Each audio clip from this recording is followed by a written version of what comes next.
come to the beautiful little town of Hill End, and anyone who's serious about looking for gold has got to come here. You are just absolutely surrounded by the history of the gold rush era here. It's not a ghost town, but there are a lot of ghosts with a lot of stories to tell around here. But also a few other people who are helping keep the history of the place alive. We're going to meet one today who is a legend in his own lifetime and is carrying on the traditions of Hill End for another generation.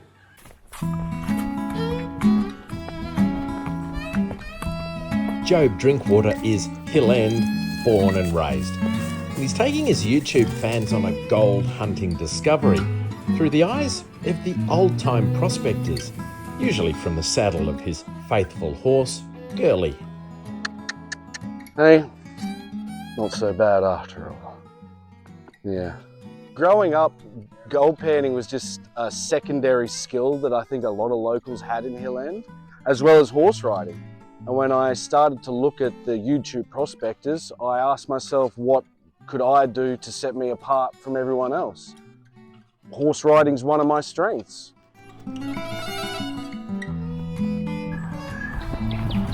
The times we really live for, me and Girlie, are basically just like this, where we are leisure riding, out looking for gold with mates.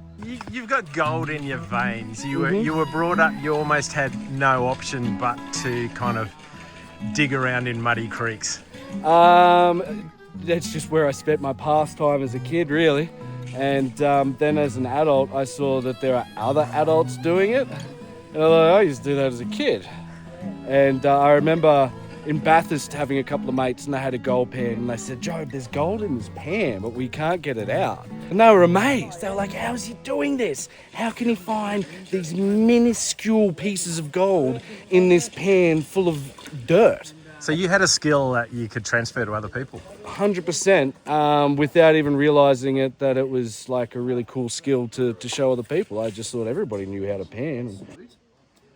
And so Jhob's gold panning tours were born, and they're now one of the must-do activities on any visit to Hill End. So you're going to tilt, and you're going to use a little bit of water. Digging came natural to me, but then talking to people was another skill that I had to open up to. Not just that, it's the adult affliction of gold fever as well. Having it as a kid was one thing, and then letting it go for a while and revisiting it, and then seeing other people with gold fever.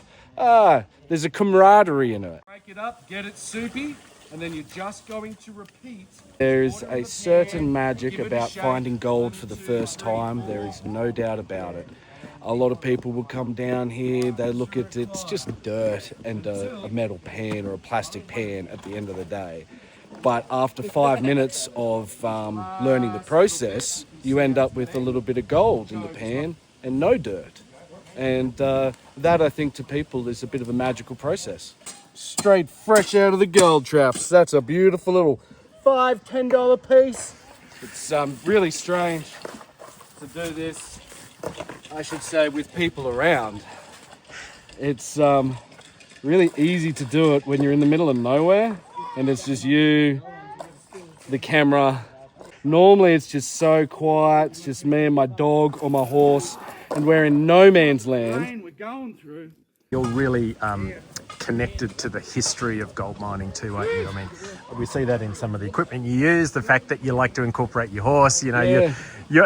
you're like you've been in a bit of a time warp and you've come out in 2025. It's hard not to in Hill End.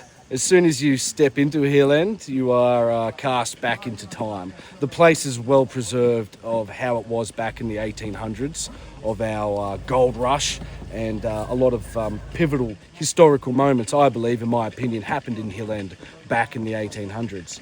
The gold is part of the history, and the history is part of Hill End. And everyone gets to experience it. That's the beauty of it. It's identical to the same gold that the diggers would have found 150, 170 odd years ago, right down here. Whoa. Yep, that's a decent pan of gold. So how much gold's there? There's about 4 grams there, probably about $900 worth. And so how long would it have taken an old timer to get that?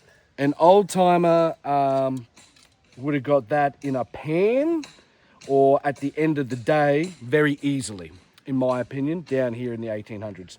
How does it feel to come along about 150 years too late? Look, we're in a lucky age of fine gold, in my opinion. So the old timers back then were picking up that type of stuff and be calling it, you know, fine gold, probably to them, the old timers.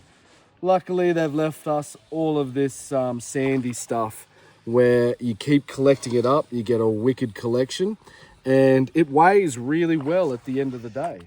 A sample bottle full of nuggets and a sample bottle full of fine gold, you'd think the nuggets would weigh more, but the fine gold takes up more space in the sample bottle.